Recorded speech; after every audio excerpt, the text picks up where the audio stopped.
Good afternoon, YouTube. This is a short video to show VTOL VR. Wow. And what I'm hoping to show you is how to some tips on how to fly the aircraft, because there are no instructions provided just yet.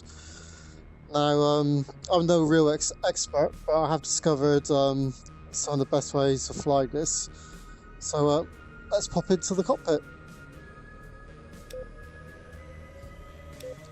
So there we go. I think there'll be many vehicles later on. On to the campaign, quick flight. And no enemies.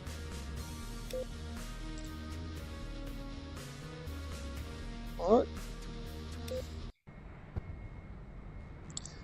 Put into this hangar where you can equip various stores. So for instance, if I want air-to-air missiles, select payload, and then we can go under the advanced stuff or old-fashioned aims.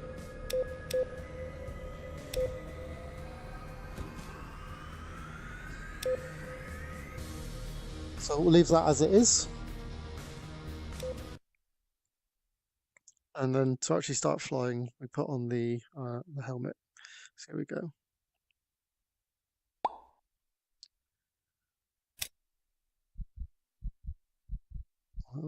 Great, we're on the carrier. Now, the scale of this is immense. The carrier is absolutely huge. Right. So that's sunset or sunrise. Right now, this is a made for VR flight simulator, effectively, even though these aircraft are actually science fiction-y ones. Their flight characteristics are actually very good. They're much like most real simulators, I guess. Now, because it's made for VR, your body is properly mapped. So I got my two hands here and my arms, and everything's controlled by these motion controllers. Now, what this means is you don't need a throttle or a joystick to play this game, because you're going to be using the in-game joystick and the in-game throttle. Now, when you first hear about that, it sounds like a crazy concept. How are you going to use these controllers to operate these controls and to do it reliably? But it is quite easy once you get the hang of it. So the way you grab hold of these controls is using the side buttons on there. And if you hold the buttons down, you only lightly grab and you let go. Do a quick click, you kind of latch onto it, you can't let go. And that's kind of the normal way I fly it. Now, the way to fly this particular joystick and to do it well is to take the bottom of your Vive controller and rest it on your knee or on your lap, or rest it on something, and then you pivot on the bottom of the controller like that, and it really feels like you're using a real joystick. It's really bizarre, and the mapping is so precise that I actually believe I'm holding that joystick right in front of me. It's great for immersion. It's a similar kind of thing for the throttle control. Quick click and you kind of get latched onto it, and a long click and you don't. We'll drop that down to 0. Right. Let's get the aircraft started. I'll show you a few of the things. First thing's battery. Fuel gauge goes up. Then the APU. I've never fully got the hang of these buttons. There is a knack to this. There we go. I think it's to do with the orientation of the controller. I think you need to actually hold it up like that. Alright, let's put the engines on then. Make sure the throttle's down, because that would be really bad if that's on. Alright, so I'm in the first engine. There we go. I'm sure it's an orientation thing. I just haven't got the hang of it. Here we go. Right, both engines are on. This is it can be used to attack things, like missiles and bombs and things. It's mainly a transport aircraft. You can see the transport suites behind me. You can actually open the door, and there are some missions where you'll be picking up troops and deploying them, but not on this one. And on the wing edges, you can see the thrusters pointing straight down on the side. That's because this is a vertical takeoff aircraft, and I'll show you all about that once we get to it. So, like I said, the order is battery on, APU on, then the 2 engines on. So far so good. The next thing you want to do is turn on all your displays. So the HUD, which is this thing in front of us, that's just like a real flight sim. The HUD's set to almost infinity. It's quite well done. Because this is designed for flight simming in VR, everything's a little bit larger than it needs to be, so everything's really, really clear.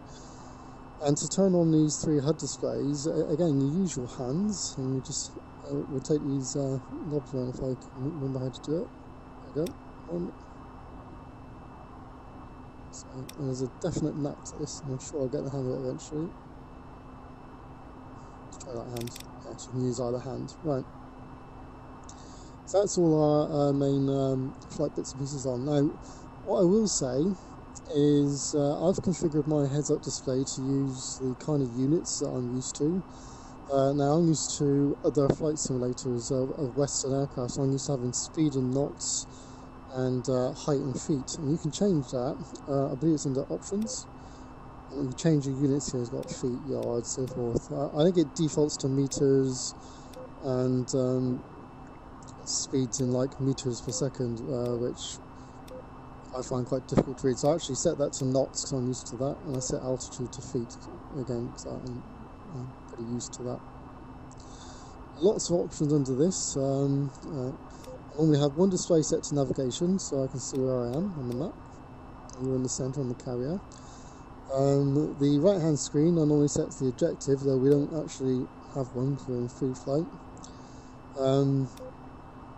And it has some really cool features. You've got this, is it the S-cam or the cam? I think it's a cam. No, cam is a camera around your aircraft, so you can have a look at what's going on around your aircraft. There is an S-cam, and this is designed for virtual reality. And what it does, I believe, it enables you to put on a camera that only the TV screen can see. I don't get to see it. So let's see. If we hit start, so that's the view that you'll be seeing, hopefully on this recording, on the main screen. I can't see it, and you can change the mode to different views.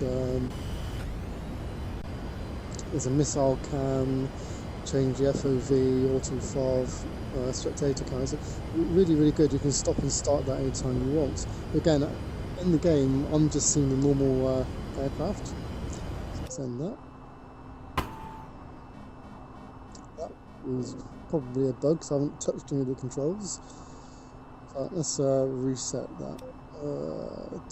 So here we go to game and restart. Yeah, there are a few bugs that needs to be ironed out. Right, so once again, we'll go through the engine startup very, very quickly. So first thing we'll do is battery on, APU on. Oh, there we go. And let's put these flaps down. Engine on. Now, in a real aircraft, the APU, you don't normally have it on for the entire flight, because once the engines are spooled up, they provide the power, but I'm not too sure about this simulation, and as there's no manual with it, I leave the APU on just in case. And for those who don't know, the APU is a little tiny jet engine that normally provides power to the aircraft. Right, let's put on our displays very quickly. So we're back to where we were.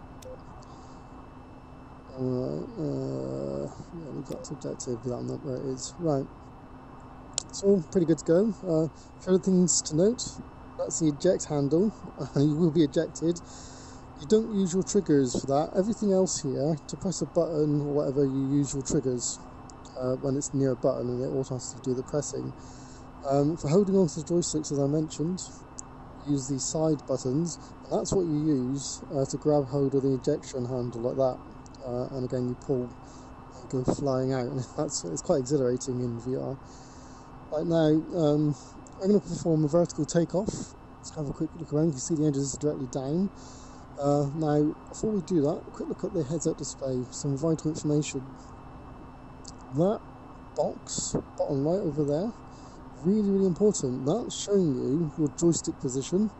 So what I tend to do, I tend to lock the joystick like that, rest it on my knee, and then try and position it for centre. But if I tilt it forwards, you can see the dot go up.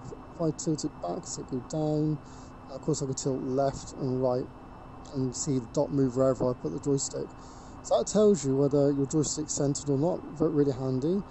Now this joystick, its other function is rudder pedals, and you can twist it like that. You see the line going across the vertical line over there? Left and right. Okay, cool. So what we're going to do, we're going to take off now. Now, tip of the day, to have a smooth takeoff, push your joystick forward a little bit. Make sure you have neutral rudder, but push the joystick forward a little tiny bit. And that will cause the aircraft to tilt downwards as you take off. Let's take off. What you do, grab hold of the throttle, very slowly pull it up. Here we go. Nice and slowly. That's a little bit of forward pressure. And here we go. And that's the smoothest way I've found of taking off. So the depth perception is absolutely awesome. I feel like I'm really high up. Oh, that carrier's just appearing below me. Right. Now I am really bad at hovering. And generally speaking, every time I try to hover, it normally ends up in a crash. So we're going to try and avoid that for a second. Now on the heads-up display, right at the bottom, you can see that circle with a plane. That's the hover indicator. The line coming off it is showing the direction that the plane's moving. So I'm actually moving backwards slightly, and it's starting to turn. It's like a helicopter. You tilt forwards to have it go in that general direction and so forth. Like I say, I am really bad at hovering in this, so I'm going to transition to forward flight. Now, before you transition to forward flight, make sure you've got some good altitude under you, which we have there. You put the landing gear up, like so. Start that getting away. And then to transition, you use your pad here. So grab hold of, only whilst holding the throttle. So grab hold your throttle. It seems we're having a lot of problems today. So try not. Oh, going to do that. Right, cool. Right. Now, what I'm going to do is I'm pushing the top of the pad. Can you see? That's. You see the tilt indicator? It's now pointing directly back. You can see on the side there that it's sideways. You can move it the other way as well. There we go. Back. It's hard to see. Right. Now, once you've got it all the way horizontal, as noted by the tilt indicator on the top of your head over there, just drop the nose down and get some forward speed. Now, got some afterburner on at the moment. You can tell by the AB, that really eats up power, so I'm going to drop the throttle a bit so you have no afterburner. Now, this is just like a real, I guess, military jet sim. Most military jets, at least the Western ones, they have that little circular thing in the middle. And that's possibly one of the most important displays on this aircraft. It's what's called the flight path marker, and all these planes have it. And what it represents where the plane's going to end up. So wherever you put that little circle, all planes are going to end up there. So if it's on the ocean, you're going to end up in the ocean. And it's a great way to line the plane up for landing and so forth. So let's try some manoeuvres. I'm flying pretty low, and the sea is really well done. I can see exactly how high I am. So, let's turn, and I tend to pull up a bit. Now this particular aircraft handles a bit like a dog. It's quite large, it's not really a fighter, so you need to be gentle with it. Watch your airspeed, and like I say, watch that dot in the middle. If it drops down like it is now, it means you're heading towards the sea. Here we go.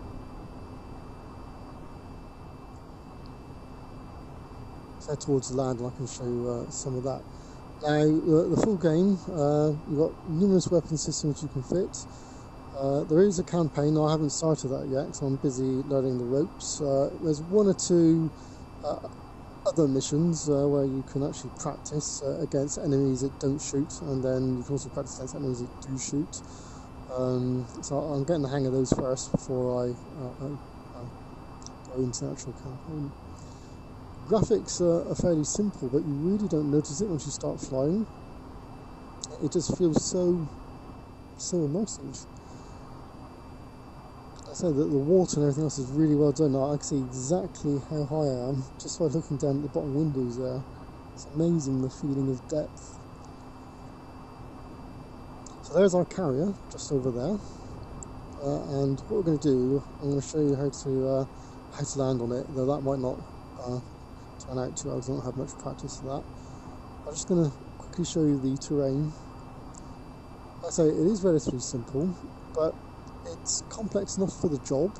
The great thing is, frames per second are really smooth, and as you all know, for VR you want things as smooth as possible. If I was to have a complaint about all this, I would say having the rudder on the joystick I find quite difficult because it's very sensitive. All it takes is a little tiny turn. If you look at the square box there, you can see it turning very easily. I wish there was more of a dead zone on it, but you soon get used to it. As I say, the key to using this joystick is to balance the bottom of your stick on a leg or something solid and pivot it on that. Then it feels almost exactly like a real joystick. I say, the secret to flying these and all modern military aircraft, that flight path marker, the centre bit, you just put it where you want to fly. And if it's not on anything, you're not going to crash into anything. Like right now, it's down on the buildings there, which means that if I was to continue on this course, I'd go herring into that building there. I know some of these buildings actually have pads on the top of them, so you can actually land on them vertically, and I think there's some missions where you've got to pull wounded off or bring wounded to them. But as I said earlier, I'm really pants at vertical flight, and every time I've tried it, I've ended up smashing it up big time. It'd probably be very entertaining, but I don't really have time to show that right now. So yeah, it's, like I say, fairly basic graphics, but I think they're really well done. So it's kicking a bit of afterburner. Got some vertical speed. Like I say, the big advantage of VR is you always have a good, understanding where things are. You're not looking at a flat 2D screen. Everything feels, well, real in 3D. And your situational awareness, you just look around and spot things. Like up there, I can see a plane. I don't know what kind of plane it is. We can always fly up and have a look. But like I say, this particular aircraft doesn't handle too well. Let's get some afterburn on. There is a lot to do in this game, and learning to fly will take you a little bit of time. And on top of that, you've got a lot of advanced weapon systems. I've played around with a few of the weapons already, like air-to-air missiles and some of the air-to-ground systems as well, and it's been fun. There's also like a helmet cam as well, which a bit like, I guess, the Oda Patrol pilots have. I think I just need to... I don't know why I've been having so much problems with the throttle. It's normally pretty easy. Right, okay, I've done enough waffling. What I'll do, let's see if we can do a carrier landing. Now, I've been flight simming for a long time, and many moons ago, I used to play a flight simulator called Jane's FA18, and that simulated real carrier landings. Now with that one, the carrier was actually moving as well, which kind of made landing on the carrier a little bit tricky. This particular carrier is stationary, so that does make things a little bit easier. Well, let's see if we can see where he is. Again, I'm using the trigger to operate the controls. Right, so we're there, we need to get to there. So if I just goes over there. Now this carrier, unlike what you see on other systems, actually has the approach lines on the display, so we need to get in those approach lines and fly the approach. That's really handy, because carriers, I don't know if you know, they have angled flight decks. That is, that the flight deck doesn't go straight forward to aft, it's actually angled off. And the reason why they're angled off is because if you don't land properly, you can nail the throttle and carry on flying off and have another landing attempt. I'll show you that now when we overfly the carrier. But because of that, it means you can't turn up just behind the carrier and go for a landing. You need to be offset by an angle. Normally it's a pain in the ass to do that, but this line here, providing you stay in that line, you'll be fine. Where are we? There it is. You can see it now. In fact, let's really hack off the bridge crew by doing a low flyby, like Top Gun. Again, for low flyby, we're going to use the flight path marker. We're going to put it exactly where we want to fly. Obviously, we're going to end up in a drink if I leave it there. Just want to drop a little bit of altitude.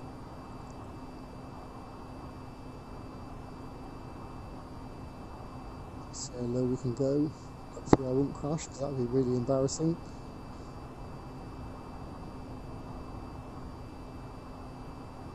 Here we go.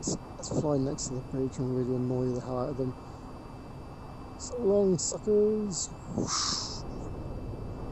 Right, I'll do one more flight by it, just so I can show you the angled flight deck. So if it goes round. Like I say, control with this joystick, you think it's a really bad idea at first, and you kind of wish the developer implemented real joysticks, but it works absolutely brilliantly. And the great thing is that all these controls, the joysticks and everything else, are all operated by these controllers, so you always feel fully immersed. And there's the carrier up there. If you look carefully at the flight deck, when I overfly it, you'll be able to see what I mean by the angled flight deck. So let's get a little bit closer.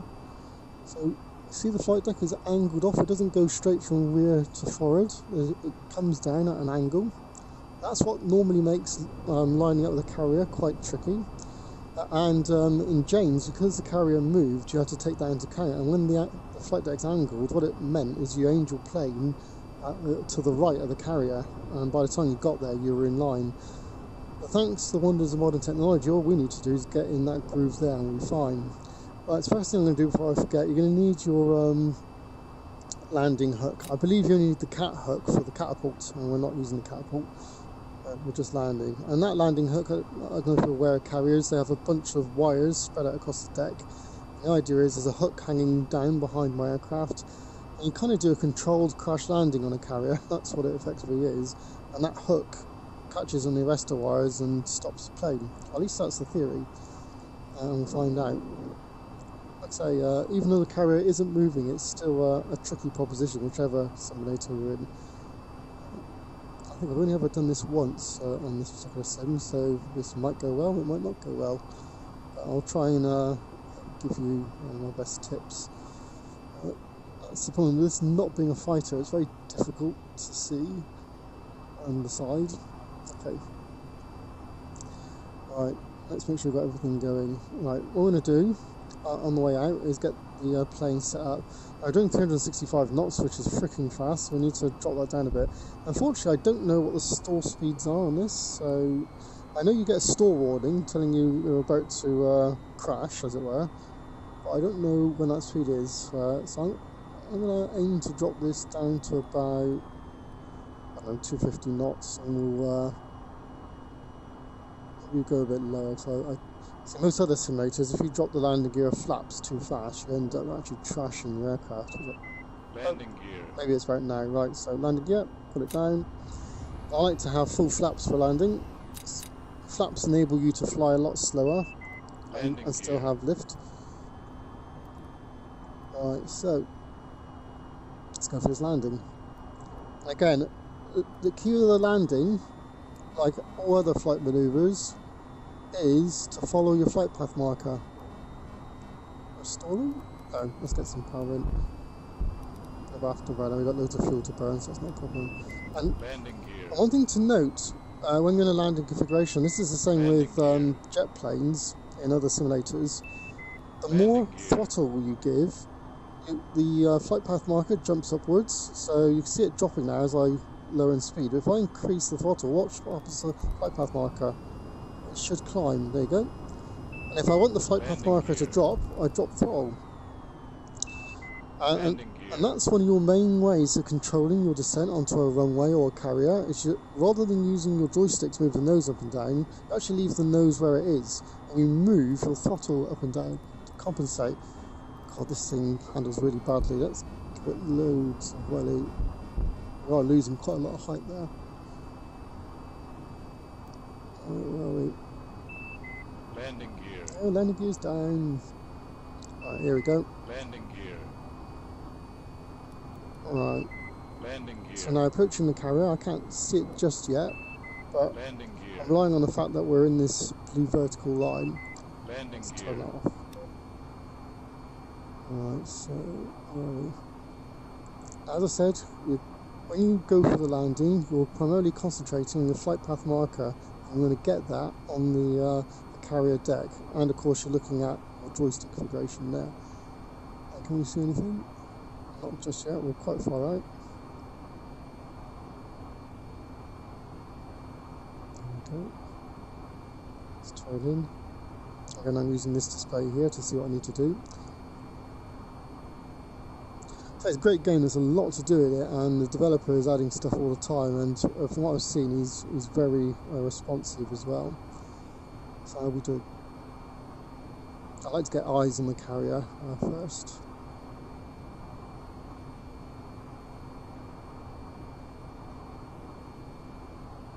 Hopefully we'll be seeing something pretty soonish. There we go, I can just about see it now, perfect. Right now, as I mentioned, I'm not going to be able to do any more pointing now because I'm going to be leaving this hand on the throttle, and the reason why, as I mentioned, is when we throttle up, flight path marker goes up, when we throttle down, flight path marker goes down. I'm going to be using that to control where that is on the carrier that we intend to land on. I'm having serious problems with my right hand controller. I've not had this before, and I don't know why it's suddenly happening. If we can't grab this, I might have problems. Let's see. That's it. We're good to go. Right, so where is this carrier?